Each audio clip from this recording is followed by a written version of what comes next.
আমাদের দেশের ভাষায় এটা খাড়ি বলে, হয়তো আপনার হাসলেও হাসতে পারেন, সমস্যা নেই। কিন্তু এটা আমাদের এছাড়া আমার কাছে আর কোনো ভাষা নেই। যদি বলি পুকুর, এটা পুকুর বা বলা যায়। আসসালামু আলাইকুম, welcome back to my another blog. আর আজকের ব্লগটি হচ্ছে একটু স্পেশাল, কারণ হচ্ছে আমি এখন পর্যন্ত যে টাইমে দাঁড়িয়ে আছি সেটা হচ্ছে আপনার এখন বাজে 12টা 45। হ্যাঁ, আপনাদেরকে দেখাই 12টা 45, ঠিক আছে।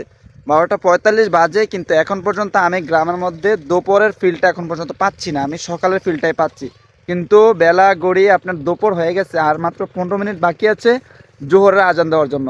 কিন্তু আজকে দেখানো এটাই কারণ, দুপুর হয়ে যাওয়ার পরও আমার চারপাশে দেখেন যেই আবহাওয়াটা, সেটা হচ্ছে সকালের একটা আবহাওয়া। আর এতটা পরিমাণে ঠান্ডা লাগতেছে, কিন্তু ঠান্ডা হওয়ার পরও আমার হচ্ছে কাজ করতে হয়েছে। দেখেন এই যে কস্তুরি কাটছে আব্বাজান, আমিও কাটছি। এই যে আব্বাজান দেখেন ওইদিকে কাজ করতেছে ঠান্ডা দিয়ে পানির মধ্যে। আপনার কি করার, শীতের দিন হইলেও আপনার কাজ করতে হবে, যেহেতু গ্রাম বাংলা থাকলে আপনার পানির সাথেই অ্যাডজাস্টমেন্টটা আমাদের একটু বেশি হয়। কারণ পানিটার আমরা বেছি, আমাদের নিকটবর্তী হচ্ছে পানি, চারোদিকে হচ্ছে পানি, আর পানির কাজটা আমাদের একটু বেশি পড়ে।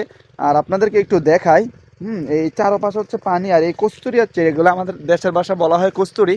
আর এগুলাতে হচ্ছে আপনার গরুর খাওয়াইলে গরুর পুষ্টি ভালো। ভাইজান হচ্ছে আপনার লগের মধ্যে সুতা বাইন্ধা নিচ্ছে, যেহেতু ওই সামনে কস্তুরিগুলো, আর যে পরিমাণে ঠান্ডা পড়তেছে, এই ঠান্ডা দিয়ে আপনার পানিতে নামা একদমই অসম্ভব।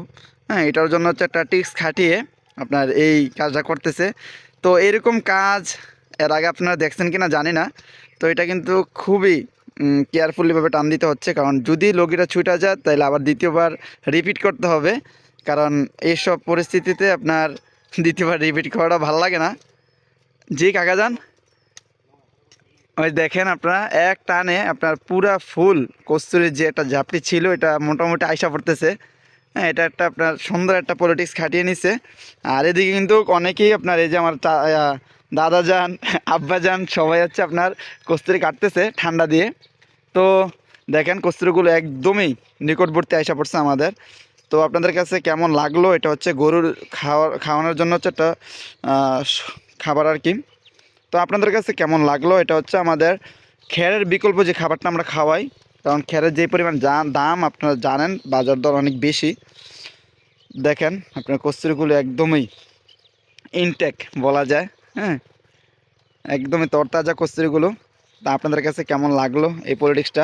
এদিকে আপনার সবজিও ভালো হইতেছে, শীতকাল যেহেতু চারপাশে সবজি। এই যে এরকম একটা খাডি, আমাদের দেশের ভাষায় এটা খাডি বলে, হয়তো আপনার হাসলেও হাসতে পারেন, সমস্যা নেই। কিন্তু এটা আমাদের এছাড়া আমার কাছে আর কোনো ভাষা নেই। যদি বলি পুকুর, এটা পুকুর বা বলা যাবে না।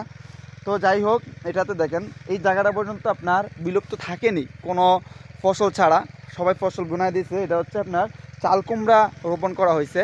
আপনার প্রত্যেকটা জায়গাতে আপনার ছোট ছোট আকারে সবজি করা দরকার ছিল, সবজি করে ফেলছে। আর কোন ভাই যেন আপনার বর্ষার সময় এই পেলনি জাল দিয়ে হচ্ছে আপনার মাছ ধরেছিল, কিন্তু এখন আপনার এটা ঝুলাই রেখেই চলে গেছে। হ্যাঁ, তো যাই হোক, আপনাদেরকে দেখাইতে গিয়ে আমার হচ্ছে এই যে ক্যামেরাটা ধরে রাখছি, ঠান্ডায় আমার হাত কাঁপতেছে, ও প্রচণ্ড পরিমাণে কাঁপতেছে।